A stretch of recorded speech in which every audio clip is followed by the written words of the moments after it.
Good morning. Welcome to the 2013 Liberal Arts and Sciences Symposium. If you can't find a seat, you're welcome to come over here. Don't be shy.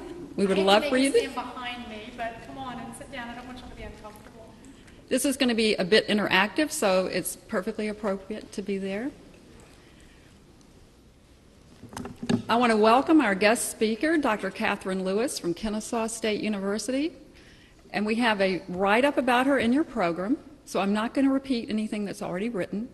What I would like to say, however, is I met Dr. Lewis when I worked at the Atlanta History Center, which has been 15 years ago.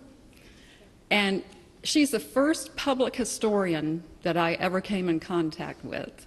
And I was a traditionalist historian from the medieval branch, but I learned quickly what a public historian is and the vigor and enthusiasm that public history brings to our culture.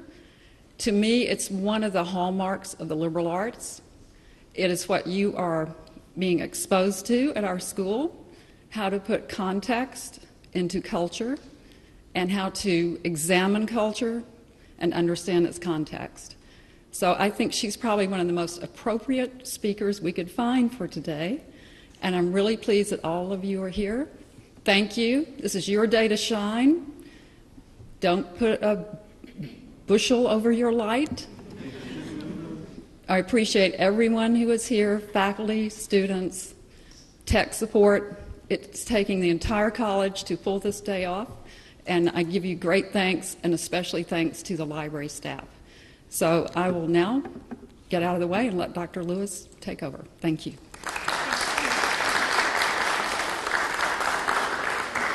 Anne's modest when she was at the History Center. She was such a spectacular archivist. I did so many of my projects with her. So Anne and I have been good friends for a long time, and we share a great love of dogs. But I also have, that could be another talk, maybe next year we could do dogs. But I also have another dear friend in the audience, Lisa Littlefield. Now Lisa and I have also known each other for 15 years. And she can attest that it's unusual to get me here during Masters Week, because you'll see one of the things that I do is I'm actually a golf historian on top of a number of other things that I do. But it worked out this year, so I think Dave, Lisa's husband's over there, but we also share a great love of dogs and have over the years as faculty at different institutions have spent a great deal of time talking about teaching in the liberal arts and the real wonderful, I think, nature of being at a small school. You probably see from my bio that I went to Emory as an undergrad. I did my MA and PhD at University of Iowa. So from little school to big school, right? From Eagles to Hawkeyes, right? I was covering the bird. I can only go to schools apparently that have bird mascots. And then I taught a little bit at Iowa when I was a graduate student. I came to Agnes Scott when I was finishing my dissertation. Then I taught at Brenau, the women's college, for 6 years. And both Agnes Scott and Brenau very much feel like Oglethorpe in terms of size, in terms of knowing the entire faculty. When I was at Brenau, there must have been about 100 faculty. When they recruited me to come to Kennesaw, I came through orientation with 100 faculty. So a very different kind of place. And I've been at Kennesaw now for 11 years. And it's very, of course, a large school. We're the third largest in the USG system, 25,000 students. But it still feels very much like a small school because it really prizes teaching. And really, you really spend a great deal of time in a classroom of 20 or 15 students. So now I teach very differently from what I used to. I, for many years, had been a professor of English and history, much to the lament of my students, who say that I'm a historian who grades like an English professor. So I take that as actually a compliment. How many of you, any of our English faculty here in the room who've graded freshman composition? Okay, anyone who's graded freshman composition is going straight to heaven. Straight to heaven, because it is a burden to grade. Nothing like coming home on a weekend and grading 150 freshman comp papers. So when I came to Kennesaw, they asked me if I wanted to keep my joint appointment in English and history, and I said very plainly, no thanks. So I've been a public historian for many years, and when I finished my degree, I very much wanted, and Lisa was at the History Center, and Ann was at the History Center when I did this, finished my doctorate in 97, and I said my dream job is to be at a liberal arts institution, and I'd just gotten the job at Brunel, but also to be a curator at the Atlanta History Center. So I very much have a very public venue for my work. So I've been with the History Center as a consultant for, gosh, all these 15 years, and I oversee their special projects. So not only do I teach about history, not only do I teach museum studies and other public history courses, and of course on the Holocaust and World War II, but I very much curate in the field, so I'm very much a practitioner. So at any given time I'm working on 4 or 5 exhibits, and one of my big ones right now is for the Bremen Museum on the history of Rich's department store. So anybody who lived in Atlanta knows Rich's. So in October we'll see each other again. Come visit me. What I wanted to do today is be brief, cheerful, and interactive. How's that? Does that sound like a good Friday on this? Anyone in here suffering from the allergies, the pollen? So I'll do what I can. I know you're jacked up on cold medicine, so I will do what I can to be all of those things. So I have spent my whole career in liberal arts institutions, as I mentioned. But the daily activities of life of as a professor, grading papers, committee meetings, preparing for and teaching for class, keep us from really thinking about what we're doing in a broader context, what we're doing when we teach liberal arts, and how we prepare our students for sort of daily life and for their careers, and to be really engaged in civic life. So I argue in its purest form, liberal arts, in a liberal arts education, it's really conducted in the spirit of free inquiry, undertaken without concern for topical relevance or vocational utility. Now that's an ideal. Nobody's parent is going to pay for you to go to college for free inquiry with no concern for topical relevance or vocational inquiry. My parents wouldn't have let me, and I know they wouldn't have let you. But this kind of learning, and it's essential and embedded, sometimes it's not obvious, but it's really embedded in the work that we do, really heightens your awareness of the human and the natural world. So when a student walks out of my class on museum studies, they might go to the Smithsonian or to the Oglethorpe Museum here, which is such a great institution, or down the street to the High Museum, and look at the work and the interpretive framework very differently. Or they take a film studies course and they look at a film differently. Or they're reading a novel over spring break and they're understanding it differently because they've taken a really powerful course in, I don't know, the 19th century British novel. So it's sometimes not obvious, but it's definitely embedded. But it makes us reflective about our beliefs and choices. It makes us self-conscious and critical. We hear critical thinking all the time. And it definitely makes us critical about our presuppositions. How do we come to the conclusions that we do? What informs the way we think? And it makes us, frankly, creative in our problem solving. My suspicion is those of you who are students probably think about problem solving very differently as juniors and seniors as you did as freshmen and sophomores. And that's not just because you've been given good advice and that you've matured, but it's also because you've been thinking critically about a wide range of topics and subjects that give you new tools in your toolbox. But it also helps you make informed decisions about your lives, your personal life, your professional life, your social life, all of those things. And college is really a chance to do that. You hear all the time, best time of your life, right? You get to think, it's like a giant book club is how I was thinking about college, right? Certainly I thought about graduate school. And all you have to do is go to class and think and reflect. Now, I could probably look at everybody's iPhone and look at your calendar and look at the stress that all engenders, right? I can see you guys on the front row saying it's not quite that easy, and I understand that. But it really is a chance for us to reflect in a fairly safe environment, and most of our time and energy goes there, and there aren't a lot of other sort of distractions. Now, I sit on a scholarship committee at Emory that's named after Bobby Jones. And if you're not a golfer, I don't expect many of you are, Bobby Jones won the Grand Slam. He's an Atlantan, the best known, in some ways one of the best known golfers in the history of the game. But he was also incredibly well educated. He went to Georgia Tech and got a mechanical engineering degree, got a second degree at Harvard in English literature to please his mother. Right? And then came back to Atlanta and got a degree, well, actually studied for the law, passed the bar. Before World War II, you didn't have to actually finish law school, you just had to pass the bar. So he's a really well-educated man and certainly a very accomplished athlete. And so this scholarship started in 1976 between St. Andrews, where Jones played a great deal in Scotland, and between Emory. And 4 scholars go each year in exchange with the idea that they would study subjects that they would not normally study at their home institution. So the math majors go and study journalism. And the journalism majors come and study music. And it's really very much to sort of understand the importance of a liberal education. They get more candidates, and it's harder to get Bobby Jones than it is to get the Rhodes at Emory. And it also is incredibly well funded. The scholarship pays for students to travel widely. They get a car, they get to travel. I mean, it really is quite extraordinary. Not that I'm advocating you transfer to Emory to get this, but I've worked over the years in the interviewing. We interview about 14 or 15 students in a single day, and I always ask them a couple questions that I'm going to ask you, because it's relevant to what we're talking about today. What course outside your major changed the way you thought? Who here has had a course here at Oglethorpe outside your major that really yes, do you mind standing? I'm sorry, if you're in my classroom, I make everyone who speaks stand so that we can hear you. Do you mind stand? Just introduce yourself and tell me which course it was.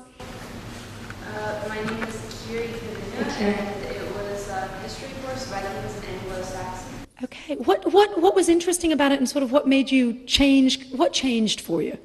Well, I've always written English papers, Okay. and the history paper, you have to compose it, it's so different, and realizing that there are so many different ways to write. Absolutely. Absolutely. And certainly a great topic in and of itself. You also raised your hand. Do you mind your name and what class it was? My name is Ben, and I'm also an English major, but I also took a psychology course, and it was helpful because it made me sort of think in broader terms about. Okay. Anyone else have a course that just really transformed them? Or you had a professor that asked particularly provocative or interesting questions, made you look at something from a completely different angle? Yes, do you mind? See, here's my golfer right here, watching the Masters, looking good. Patrick. Business major and art and culture. Right Okay. now, actually, I'm doing some printmaking. Fantastic. And clearly, I don't know how to printmaking, so. Absolutely. And you never would have done that, right? Likely if you hadn't had to take some of these courses. That's a great example. Anybody else? Any faculty have a class? Oh, you have one in the back. Yes, sorry, I didn't see. Yes, my name is Kevin Summerlin. I'm Kevin. a psychology major here. And last semester, I took the video production course, Right. which I'm actually showing my videos of the sessions here today. Fantastic. And there was something about following expectations, what you're expected to have a major in to get a job, something Right. that's reliable. And then there's a conflict between that expectation or that pressure versus what you really want to do. Absolutely. And I kind of dug myself into psychology too far where I can't back out of the degree. Right. Just one semester. I regret it very much. Yeah. And I would have changed that. Indeed. There's still time. You get the degree and continue on. Life continues on after. Sure. That's important. Of course. But if I didn't take that video production course, You would never know. there would have been a lot that would still be repressed about having some way of creation and expression Absolutely. that I would have seen all. These are great examples, and it's exactly what I hear from my students at Emory. The second question that I ask is, if you had 30 days and money was no object, and you could go anywhere, what one thing would you want to learn to do? 30 days, Money's no object. What one skill? Well, we've got printmaking and video, right, that you all would probably want to continue there. Who has something that they might just have always wanted to try? Yes, right here in the back. You can answer. Fantastic. Okay, who else has one? 30 days. Yes, please introduce yourself. Stand up. I'm a manual accounting major, Manual. and I was going to say the exact same. Learn to play the piano. Where is our music faculty when we need it? Who else has one? Just something else that they would have wanted to try to learn to do. Mine was build a house. If I could learn to build a house, I'm not very handy in that way, and I would love that. But you've got one in the front row. Yes, ma'am. Introduce yourself. My name is Rua, and I would love to learn calligraphy. Calligraphy. Oh, and beautiful. Anybody else have? Yes, of course. Please. I'd like to build a car. Like to learn how to build a car. Oh, absolutely. Anybody else?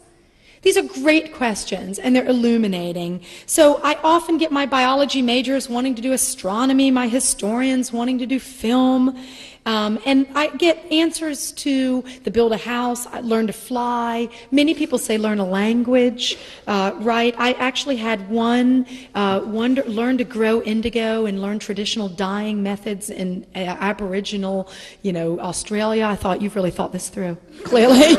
So I think what's interesting about that question, what's interesting about the first question is it tells us the importance of a liberal arts education. You would never be exposed to those things if you hadn't come to a place like Oglethorpe.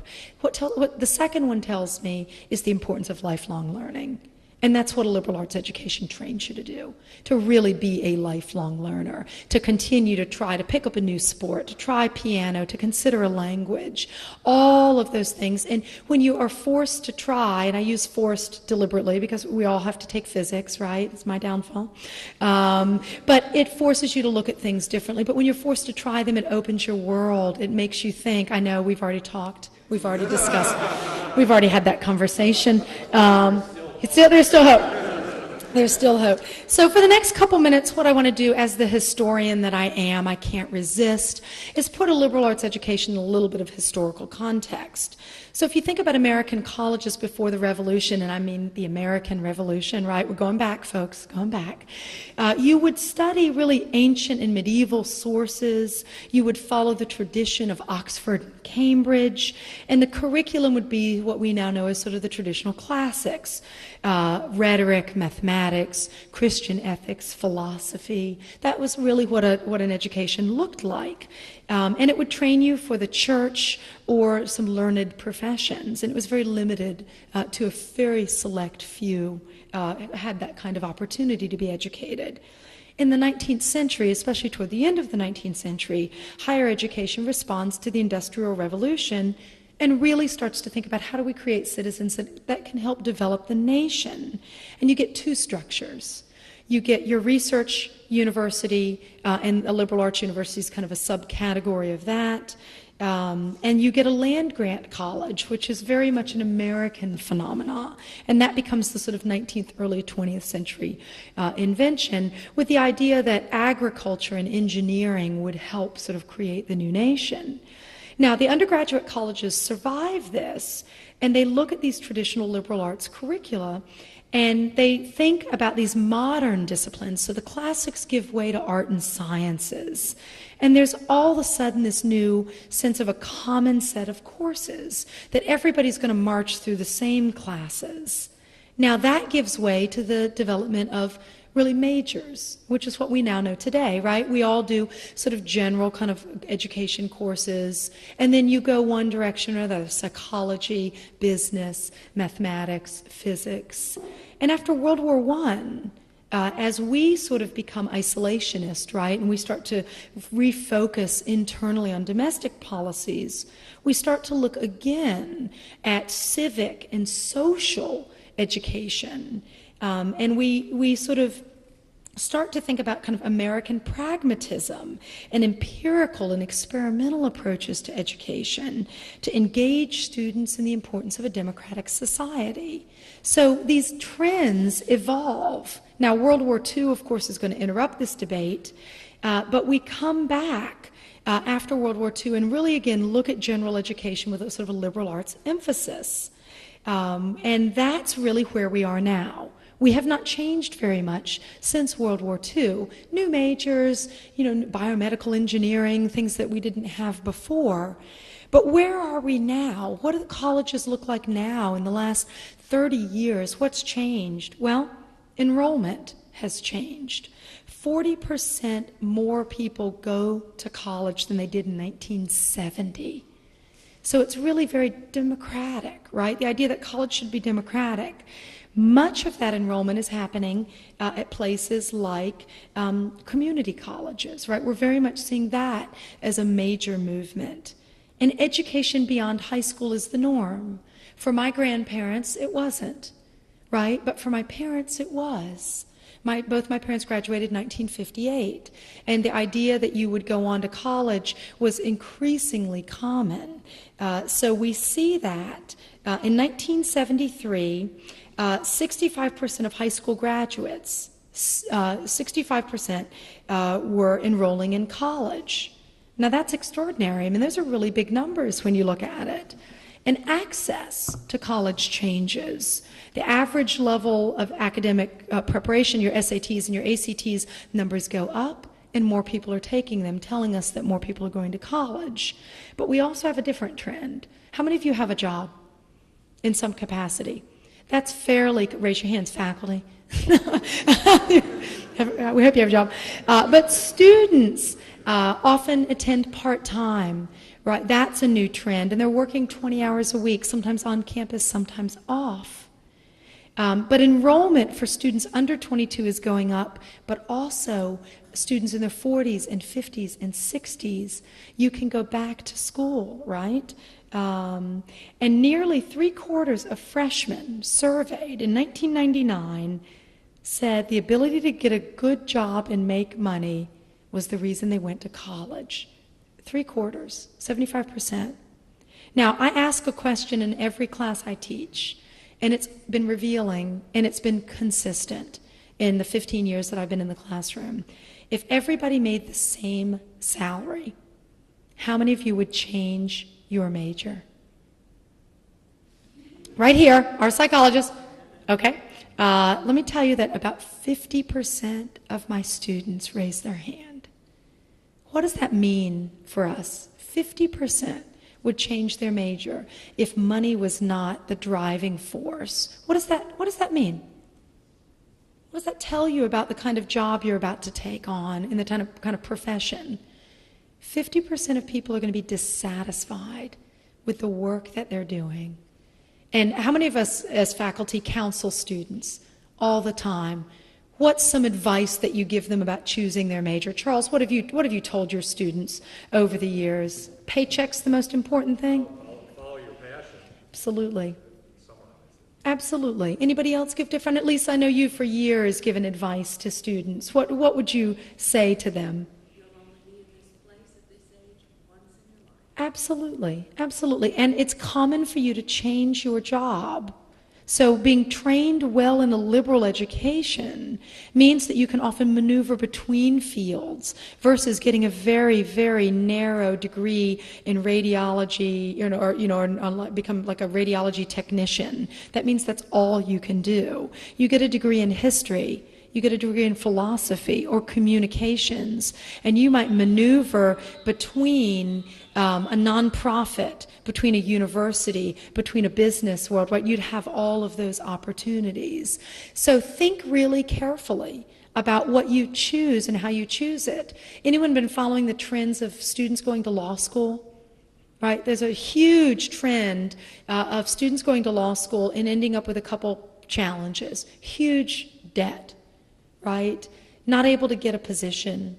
And something like 65% of students who enter a law firm quit within 3 years. So that should tell us something, that it's not just what you think the job looks like on on a television show, Law and Order, what the law, right, what practicing the law looks like. You resolve everything in 30 minutes, right? That would be nice. That's not how it works. So really thinking critically about your liberal education, you might find yourself with a psychology degree, but then you think, well, I really want to go into sociology, or I want to go into film production, but it doesn't mean that that psychology degree is not going to help you, right? You might simply go a different direction. So as we think about this and think about liberal arts education, it's important, and here's what we tend to see. Over and over and over again, I hear from business leaders that they don't want to hire students who have very narrowly focused on a single area, accounting specifically. They are more likely to hire someone who has a humanities or social science degree. And I have a great story, and I'll end with this as we sort of come to it, because I'm right on the money. I know, I'm watching Ann. Just give me the wink. So I was on an airplane, I don't know, this was about 6 years ago, 5 years ago. It would have been after 2007. And I had written a book with McGraw-Hill on Eisenhower called Don't Ask How I Shot, How Eisenhower's Love of Golf Shaped 1950s America. It was a great book. I really enjoyed it. A lot of fun, really interesting research. And Ike was a compelling figure. So I'm on an airplane, and I'm sitting next to a man who's actually reading the book. So it's rare. You don't always get like a chance to do this. So I have a fairly good sense of humor. So I'm sitting next to him, and I'm looking over, and I'm like, he appears to be reading my book. So I say, wow, what are you reading? What are you reading? What chapter are you on? And he's like looking through, he's like, chapter 4. I'm like, oh yeah, wait till you get to chapter 5. Chapter 5 is really some good pictures. And so he's looking at me like, who are you? And I'm leaning over him. And so he looks at me, he looks at the book, he looks back at me, and he opens the back cover, and there's my photograph. And he's like, really? I'm like, yeah, because no one expects a woman to be a golf historian, so I use this to my advantage at all times. So we laugh about it, we talk about the book, and then we stop, and he had been an executive for Coca-Cola or UPS, I can't remember which. So that leads into a conversation about the importance of a liberal education. He said, what do you teach? I said, I teach history. And he said, gosh, I love hiring history majors. Doesn't matter what field we're in, because, God, they can write and they can research. So that should tell us something very important. So I want to just end, April 10th, 2013, just a couple days ago, a survey came out called It Takes More Than a Major, Employer Priorities for College Learning and Student Success. It's about a 20-page report. I'm not going to read it to you. But one of the important, Anne would kill me, one of the important pieces of it, the fourth recommendation. Employers recognize the importance of a liberal education in the liberal arts. The majority of employers agree that having both field-specific knowledge and broad-range skills make you successful. And it goes on and on and on, and validates, this could be on the homepage at Oglethorpe, right? It could be on the homepage at Kennesaw, or Agnes Scott, or Emory, the importance of a liberal education. So I'll end by saying that you all have chosen wisely to be here at Oglethorpe, and also are very lucky to be at an institution that would close its entire campus on a Friday to dedicate a conversation to the importance of the liberal arts. It may not seem important to you now as you're trying to face your year-end papers and projects, and you've procrastinated. I know, guys, you've been procrastinating here in the back. So don't write your paper in one night. Go to the writing center. It's the last piece of advice.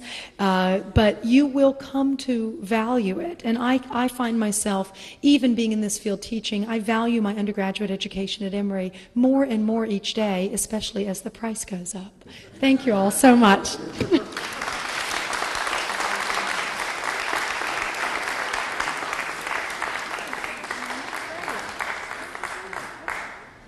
Thank you, Dr. Lewis, for your inspiring words. And I would just like to reiterate, you're all at the right place at the right time. And speaking of time and places, you have your schedules. We'll try to stick to the schedules, and I believe the next event is the meeting of the majors. Then the rest of the activities for the day will either be in the library or Robinson. So enjoy your day and let your light shine.